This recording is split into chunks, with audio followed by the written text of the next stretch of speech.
r/NoSleep. Posted by you/lifeisstrangemetoo. What happens when you write to Satan instead of Santa? It never ceases to amaze me how much trouble kids can get up to in the milliseconds a day you're not watching them like a hawk. One time I took a phone call in the other room for 2 minutes and came back to find my 3-year-old daughter had somehow stripped naked, opened the door and used the front lawn sprinklers to take a shower. Kids, right? Still, I don't know what I'd do without her. She's just started kindergarten in the fall and the days feel strangely quiet without her screaming.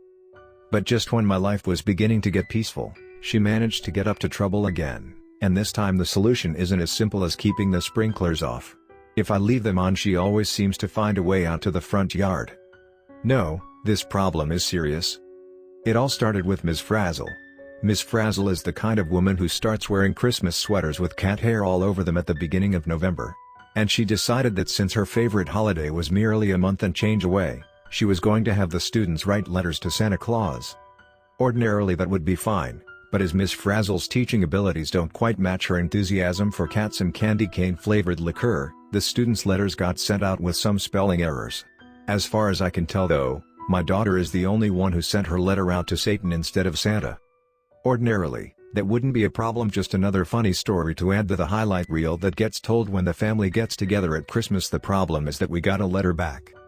The envelope was black and smelled faintly of charcoal, and when I opened it a piece of folded paper that must have been at least 500 years old fell out. I'll type the contents out here for you. Dear Sarah, thank you so much for your letter. Would you believe that almost nobody bothers to write to me anymore? Well, nobody except Satanists, and those guys are weirdos. I have carefully considered your request for a life-sized, living and breathing teddy bear, and I believe that our doctors down here have been able to put together a reasonable approximation of what you want. Frank and Teddy's scheduled to arrive shortly after you receive this letter. Yours truly, Satan. I must have looked rather stupid as I stood there staring at the letter in my hands, my mouth flapping open and closed like a fish as I tried to put my thoughts in order. But I wager I looked even stupider when I turned around to see a 7-foot-tall teddy bear standing behind me, and I screamed like a little girl. Frank and Teddy seemed unfazed by my reaction, and really I'm sure he's probably used to it. He was patched together with various bits of ragged cloth, and covered in what looked suspiciously like bloodstains. One of his eyes was a little black button, and the other looked like a glowing ember set somewhere deep in the back of his head. He spoke in a booming monotonous baritone that made me wonder if his vocal cords had been singed by hellfire.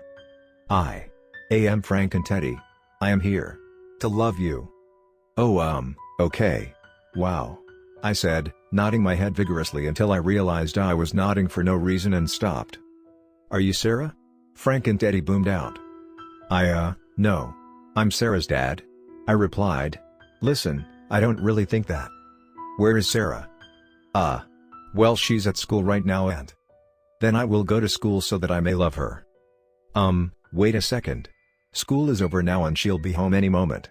But you can't. Then I shall wait here. Teddy replied. Do you have any souls of the damned? He said. I need souls of the damned to sustain myself. No, I'm afraid we don't. Cheetahs are also fine. Oh, well, we do have those. I'll help myself. I looked back down at the letter as Frank and Teddy wandered into my kitchen, and saw that there was a customer service number written on the back. But before I could call it, I heard a scream behind me. I turned around and saw Sarah standing in the doorway, mouth hanging open as she stared at Frank and Teddy rummaging through our cabinets and throwing things on the floor in his search for Cheetos. Now, Sarah honey, don't be scared, I said.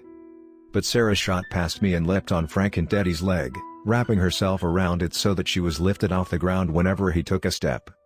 He's perfect, Daddy, she screamed gleefully. I can't wait to take him to show and tell. Wait, really? I asked, flabbergasted. Hold on, you can't bring a monster teddy bear too. Are you Sarah? Frank and Teddy's booming voice cut me off yet again. Yes, Sarah shouted. Frank and Teddy took a knee. My lady, he said. I have been enlisted by the Dark Lord Satan to serve at your pleasure. I will love and protect you, and tear your enemies to shreds if need be. Cool. Sarah shouted, leaping to her feet and hopping around Frank and Teddy in circles. Not knowing what else to do, I typed the customer service number on the back of the letter into my phone with shaking hands. It rang once, and then a tired female voice answered. Hell customer service, how may I help you today? Wait, did you just say how may I help you? The voice on the other end sighed. It's not my joke, she said. It's just something management forces us to say. Okay. I said. Listen, I think there's been some sort of mistake. The woman sighed again. Look, all heaven and hell placements are final. The appeals process is really more of a formality. What? I said. No, I'm talking about the 7-foot-tall monster teddy bear that just showed up at my house. Oh, the woman said, her tone relaxing a bit. You must be the Rogers household. Yes, that's right, I replied. Satan wanted to let you know that he hopes your daughter enjoys the gift, but that sadly he'll be out of the office until next Wednesday, so he'll check back with you then. Well, can I maybe return it until then? No.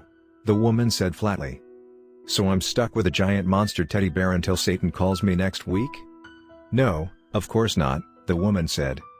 Oh thank God, I replied, somewhat regretting my phrasing. Satan won't be calling you, she said. He has you scheduled for a face-to-face appointment. A few croaking sounds escaped my throat as she asked me if there was anything else I needed, and when I couldn't answer I heard her mutter something about how rude humans were before hanging up. I slowly turned around to see Sarah laughing with glee as Frank and Teddy tossed her up in the air and caught her over and over again. I'm not sure how I'm going to keep a 7-foot-tall monster teddy hidden from the rest of the neighborhood until Wednesday, nor do I have the slightest idea what I'm going to do when Satan himself shows up on my doorstep. Right now, I only know one thing for certain, I'm gonna have to buy more Cheetos. It's amazing how open kids are to new experiences. When you're a kid you can get excited about anything from cartoons and ice cream to giant monster teddy bears from hell. If you don't know what I'm talking about you should consider yourself lucky and forget about it. But if you're curious, you can find out more here. Basically, my 5-year-old daughter mistakenly wrote a letter to Satan instead of Santa, and, well, I don't think Satan has a good grasp of what the kids are into these days, because he sent her a 7-foot-tall Frank and Teddy in response. Now that you're all caught up, I'll let you in on the fiasco that's happened since my last post. After a very tense sleepover in which Sarah and Frank and Teddy watched cartoons and played patty cake and I consumed a near-lethal dose of coffee, I decided that I had no choice but to send Sarah off to school and try to get in touch with Hell's customer service again. The line rang once, and a familiar voice answered. Hell customer service, how may I help you today? This is Darren Rogers again. I said. Ah, Mr. Rogers. The woman said. How are Sarah and Frank and Teddy getting along? Well, I said, that's not really the point. I simply can't keep this thing in my house anymore, it doesn't even belong on this planet. Ahem. I turned to see Frank and Teddy standing behind me. Oh, I stammered out. I didn't mean you, I was talking about the, pet hamster? If the hamster is a threat to Sarah's safety then I shall terminate IT with the fury of a demonic legion. No, don't do that. I shot out quickly. That is preferable. Frank and Teddy replied. I find the hamster to be cute. I do not wish to obliterate IT. I could feel my mouth hanging open. Okay. Mr. Rogers? The receptionist's stern voice came through the handset. Yes? If you really insist that there's a problem with the teddy bear, Satan had a last-minute cancellation then I can get you an appointment today instead. Oh, I almost hopped with excitement, that would be great. When's the appointment? Now, she replied flatly. I'll buzz you 3 down. Down? What are you? But I was interrupted by a column of black and purple flames that erupted around me. I felt an intense sense of falling before I landing with a dull thud on what appeared to be a giant blue beanbag in some sort of cave. I saw that there were 2 other beanbags present, one exceedingly large purple one that Frank and Teddy was sat on, and a small, furry pink one that Sarah was sat on. My mind was numb as I scanned the walls of the cave around me. They were adorned with skulls of creatures that I'd never imagined in my wildest dreams. There was a rounded triangular one with huge eye holes and 3 small horns, and a tiny, perfectly spherical one with no features at all other than a mouth. In the corner of the office sat what can only be described as a taxidermied dragon's head. Sarah was staring around with the same look of wonder on her face she'd had when I'd first taken her to Disney World. At the opposite end of the room there was a large, polished black desk that looked to be made of obsidian, behind which sat a normal-looking office chair. I didn't have to wonder why Satan wasn't there for very long, because a column of black and purple flames erupted behind the desk, and when the smoke vanished, the great demon was sitting in his chair grinning at us all as if we were honored guests he'd been expecting. He was red-skinned under his suit, and had 2 large, polished black horns and a small, neatly trimmed goatee. So, he began in a jovial tone. "Welcome to hell. You know I don't get many visitors down here, besides, you know, people who go to hell. And they're generally not very nice." I saw out of the corner of my eye that Sarah had crawled into the dragon head's mouth with Frank and Teddy and they were having a tea party. Sarah, I don't think that you..." "Don't worry, Darren," Satan cut me off. "The dragon is mostly dead." Satan seemed unfazed by my lack of eloquence. "As I understand it," he said, "you have some problem with Frank and Teddy?" "You told me the problem was with the hamster, Darren." Frank and Teddy's voice boomed out from inside the dragon's head. I trailed off. "I am sorry for my outburst," Frank and Teddy said. "I have not eaten today. You are out of Cheetos." "You ate 30 bags," I said weakly. "It's okay," Satan smiled, buzzing the intercom button on his phone. "Tina?" he said. "Yes, Mr. Satan?" The secretary's familiar voice came through. "Can you get Frank and Teddy 200 pounds of Cheetos?" 300 pounds. Frank and Teddy interjected. 300 pounds of Cheetos? "Right away, Mr. Satan." "Thank you," Frank and Teddy said, nodding his head.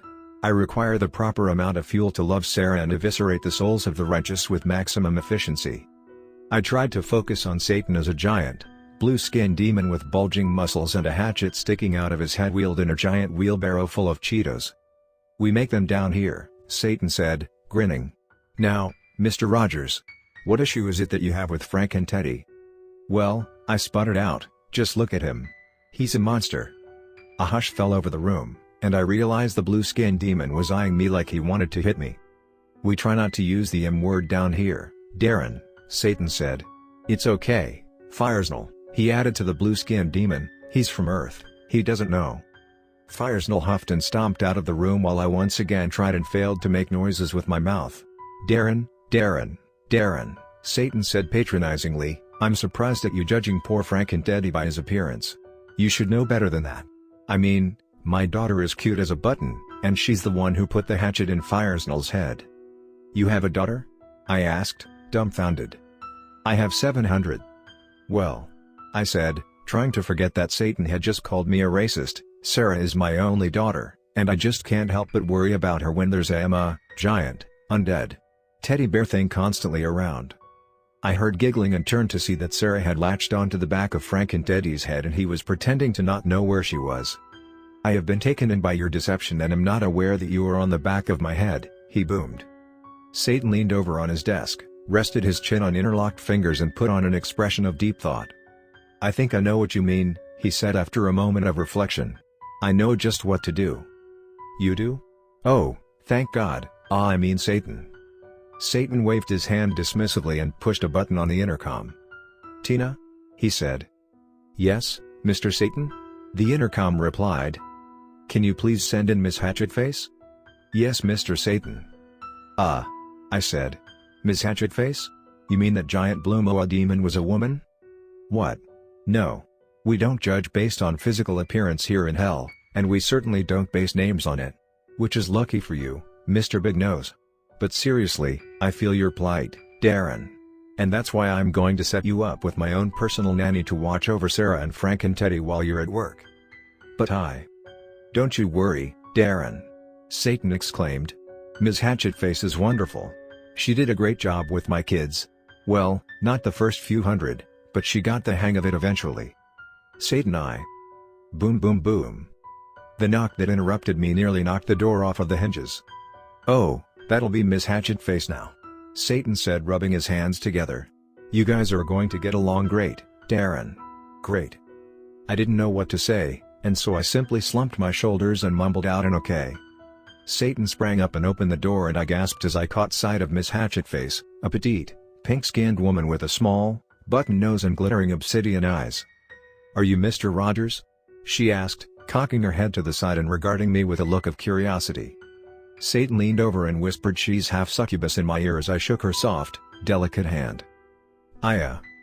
Ms. Hatchetface's tail twitched as she giggled. "I've never met a human before," she smiled.